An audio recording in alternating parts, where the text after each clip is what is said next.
Welcome to the 22nd episode of Byte-Sized JavaScript. In this episode, we'll learn how to clean a Git repository in order to reduce its size by removing unwanted entries from its history.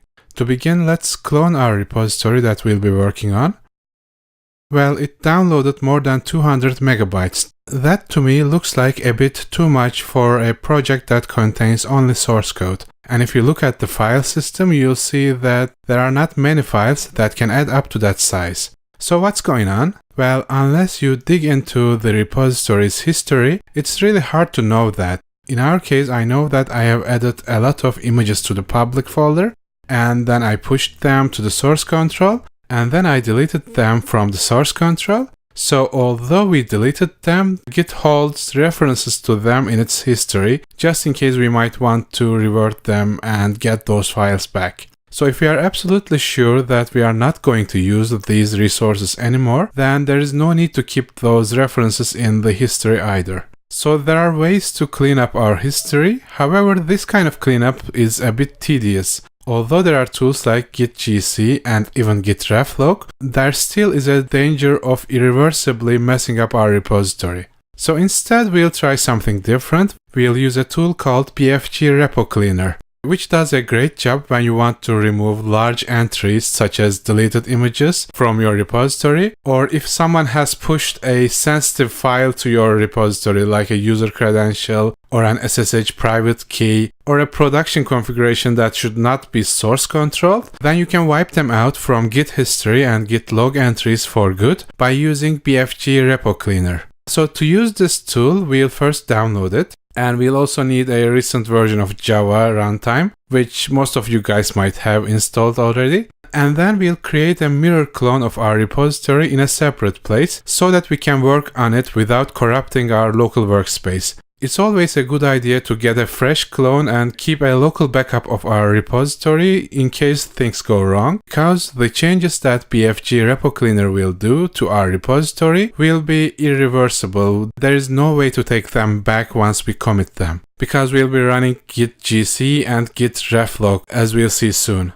So to test the program, let's try to initially remove binary objects that are larger than 100k in size. And to do that, we'll execute java-jar pfg-jar --strip blobs bigger than 100k, and then give the path to our folder where we just mirror cloned our repository.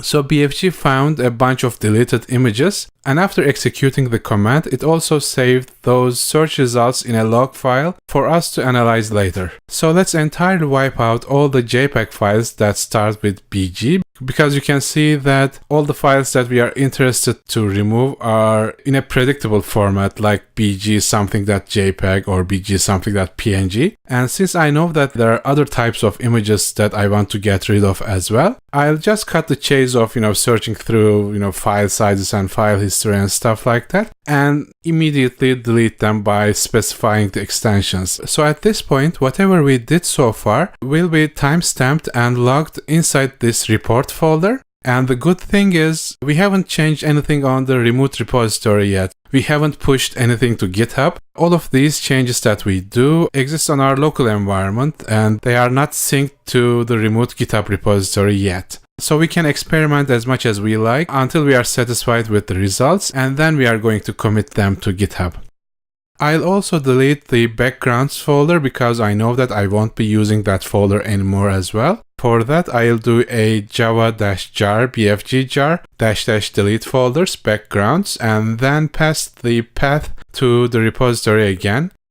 So after executing several Pfg remove commands, I now can review the logs and reports that Pfg has provided me. And once I am satisfied with them, I can run this command that is displayed here.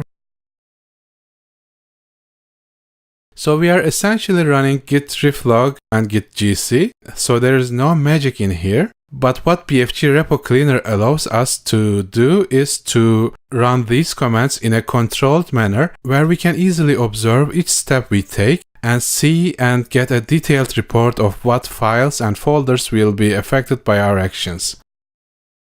Then I'll push my changes to the remote origin, and then I'll do a clean clone of the repository. So we see that the repository cloned much faster because its size has reduced down from 200 megabytes to around 500 kilobytes.